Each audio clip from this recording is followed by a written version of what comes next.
할렐루야, 은혜마을교회 성도 여러분 반갑습니다. 오늘은 수요 예배 시간입니다. 우리 마음을 가다듬고 살아계신 하나님께 예배하도록 하겠습니다. 먼저 사도신경으로 우리의 신앙을 고백하겠습니다. 나는 전능하신 아버지 하나님 천지의 창조주를 믿습니다. 나는 그의 유일하신 아들 우리 주 예수 그리스도를 믿습니다. 그는 성령으로 잉태되어 동정녀 마리아에게서 나시고 본디오 빌라도에게 고난을 받아 십자가에 못 박혀 죽으시고 장사된 지 사흘 만에 죽은 자 가운데서 다시 살아나셨으며 하늘에 오르시어 전능하신 아버지 하나님 우편에 앉아 계시다가 거기로부터 살아있는 자와 죽은 자를 심판하러 오십니다. 나는 성령을 믿으며 거룩한 공교회와 성도의 교제와 죄를 용서받는 것과 몸의 부활과 영생을 믿습니다. 아멘. 아멘. 네, 찬송가 408장. 우리 다 같이 찬송가 408장 함께 찬양하겠습니다.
아멘.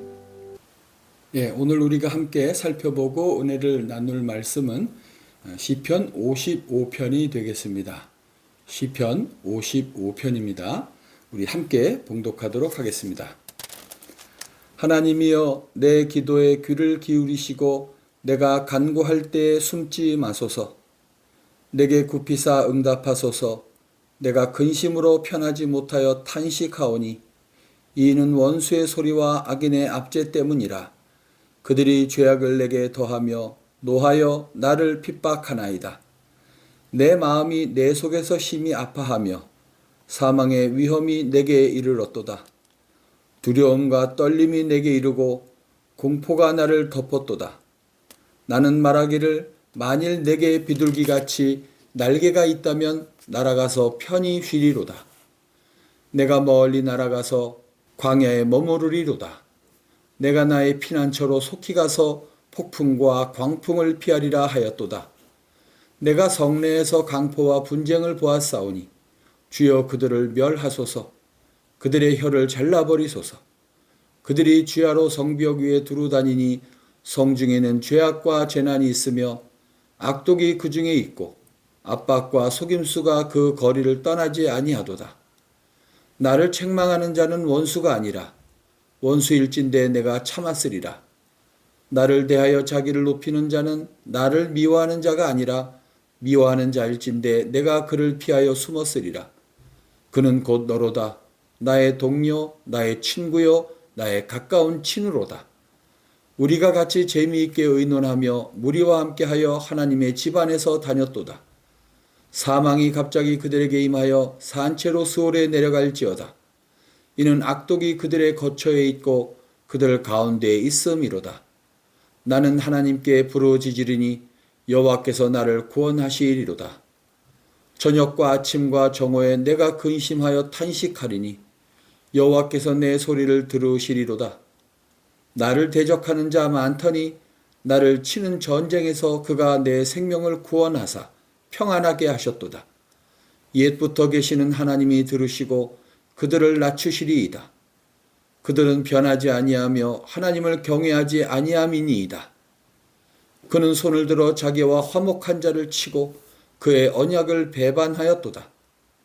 그의 입은 우유 기름보다 미끄러우나 그의 마음은 전쟁이요 그의 말은 기름보다 유하나 실상은 뽑힌 칼이로다. 네 짐을 여호와께 맡기라. 그가 너를 붙드시고 의인의 요동함을 영원히 허락하지 아니하시리로다. 하나님이여 주께서 그들로 파멸의 웅덩이에 빠지게 하시리이다. 피를 흘리게 하며 속이는 자들은 그들의 날에 반도 살지 못할 것이나 나는 주를 의지하리이다. 아멘. 아멘.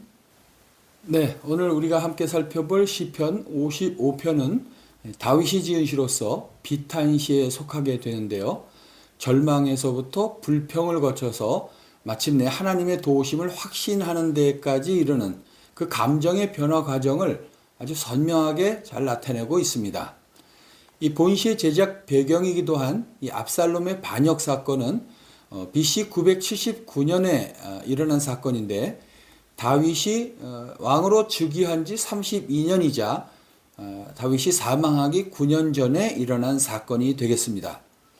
이 같은 기록은 사무엘하서 15장 이하에 잘 나타나고 있는데요. 이는 압살롬이 수년간에 걸쳐서 치밀하게 준비한 그런 사건이기도 합니다.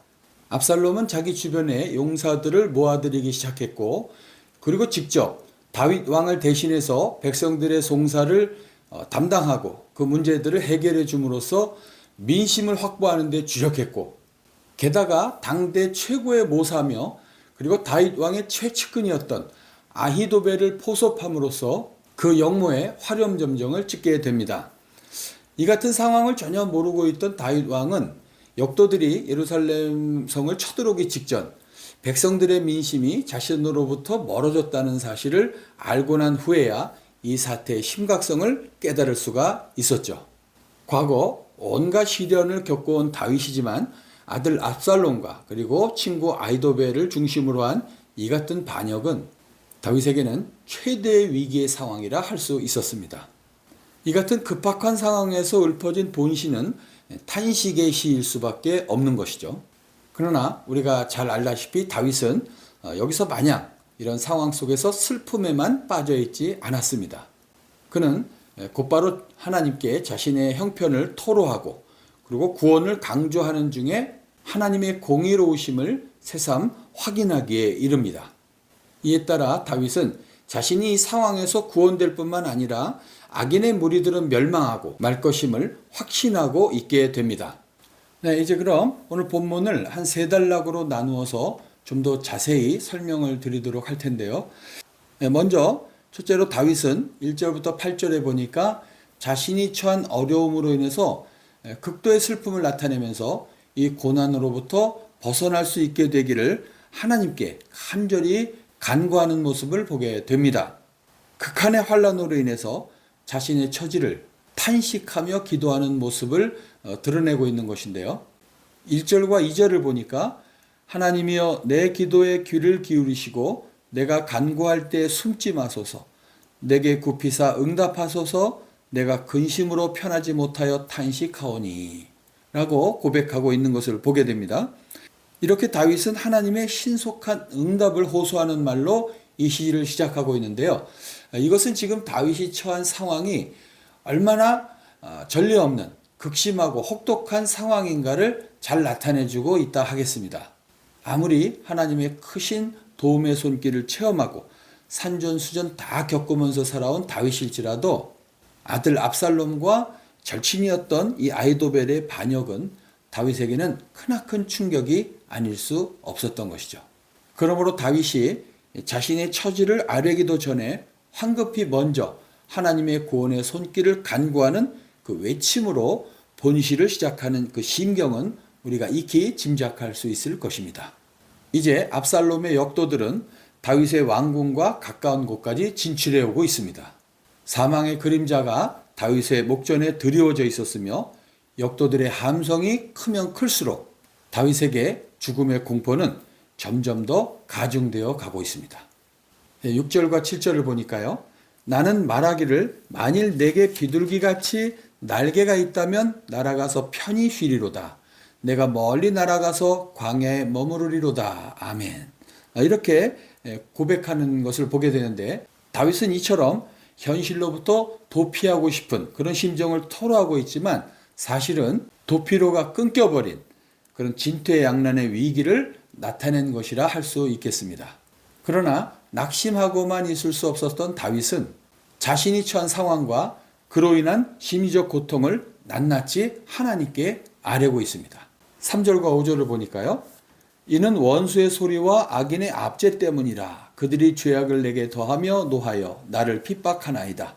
내 마음이 내 속에서 심히 아파하며 사망의 위험이 내게 이르렀도다.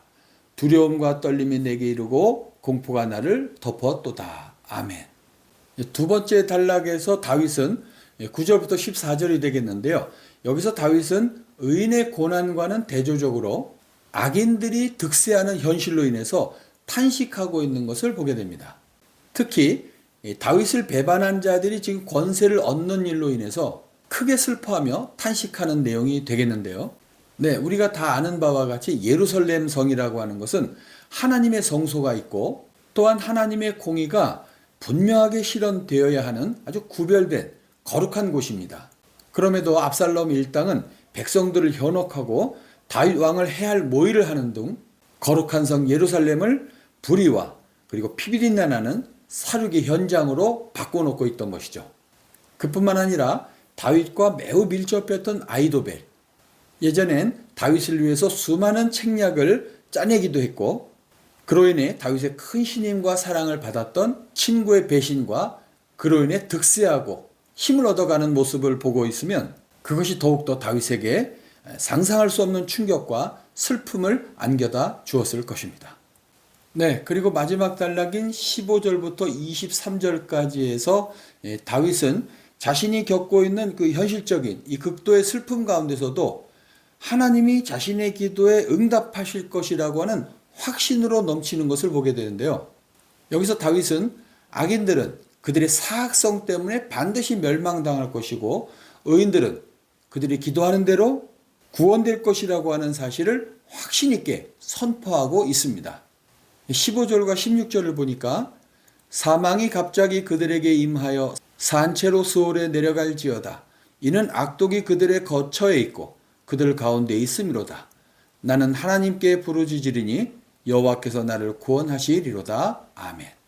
비록 악인들은 한때 득세하며 기승을 부리고 온갖 강포를 행하면서도 자신들에게는 절대로 패배란 없다고 장담하기도 했을 것입니다. 현실적으로도 실제 그들의 세력은 확장되어 갔고 다윗의 시대는 멸하고 압살롬은 흥할 듯 보였습니다. 이러한 상황 속에서도 다윗은 하나님의 구원의 역사를 기대하며 그분께 메어 달리는 믿음을 잃지 않았던 것입니다. 다윗은 이 기도가 일말의 가능성이 아닌 반드시 하나님이 자신을 구원하시리라는 것을 확신하고 있었던 것입니다. 18절을 보니까 나를 대적하는 자 많더니 나를 치는 전쟁에서 그가 내 생명을 구원하사 평안하게 하셨도다. 옛부터 계시는 하나님이 들으시고 그들을 낮추시리이다. 그들은 변하지 아니하며 하나님을 경외하지 아니함이니이다. 아멘. 그렇기 때문에 다윗은 무모하리만큼 자신의 밝은 미래를 장담할 수 있었던 것입니다. 만일 다윗에게 이러한 믿음과 예언적인 전망이 없었다면 그는 죽음의 공포에서 벗어날 도리가 없었을 것이고 자포자기와 낙심 끝에 모든 것을 운명에 맡기고 소극적인 대응을 할 수밖에 없었을 것입니다. 그러나 다윗은 하나님의 보호를 끝까지 믿고 낙심하지 않았습니다. 반면 반역을 일으켰던 압살롬과 아히도벨은 사무엘하 17장과 18장에 보면 나타나 있듯이 초반의 기세와는 달리 하나님의 징벌을 받아 모두 요절하게 된 것을 보게 됩니다. 네, 그러므로 우리는 오늘 본문인 시편 55편을 통해서 이 다윗의 기도를 통해서 세 가지 중요한 사실을 깨닫게 됩니다. 첫 번째로 아무리 확고한 신앙의 소유자일지라도 이 극한 시련과 환난을 만났을 때 잠깐 두려워하고 염려할 수는 있겠으나 끝내 낙심하거나 좌절하지 않고 하나님 앞에 빈손 들고 나아가 모든 것을 털어놓고 아랠 때 비로소 문제 해결의 실마리가 보이기 시작한다는 것을 배우게 됩니다. 두 번째로 인간은 사랑할 대상이지만 의지하고 의뢰할 대상이 되기는 힘들고 우리가 궁극적으로 의지하고 의뢰할 분은 신실하신 하나님밖에 안 계심을 우리는 깨달을 수 있게 됩니다.